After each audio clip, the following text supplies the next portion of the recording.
नमस्कार, धनश्री किचनमध्ये तुमच्या सर्वांचं स्वागत आहे। आज आपण पुऱ्या करणार आहोत, पण जरा वेगळ्या पद्धतीने करणार आहोत। त्यासाठी मी गव्हाचं पीठ घेतलेलं आहे।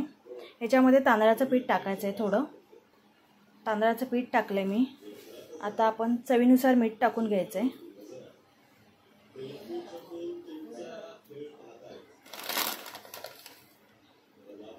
आता आपण कसुरी मेथी टाकूया।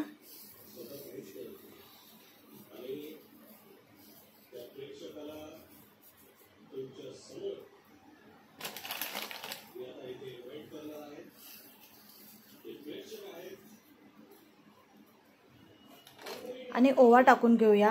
ओवा जरा हातावर चोळून टाकायचा आहे। बघू शकता ओवा टाकलाय। आता आपण हे मळून घेऊया पाण्याने। थोडं तेल टाकून घ्यायचंय आणि मळून घ्यायचंय।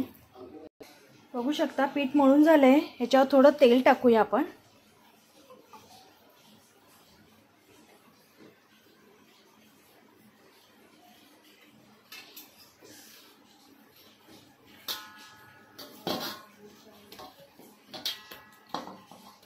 आता हे झाकून एक 10-15 मिनिटं ठेवायचं आहे आणि मग आपण ह्याच्या पुऱ्या करूया। बघू शकता पुरी लाटून मी तळत आहे।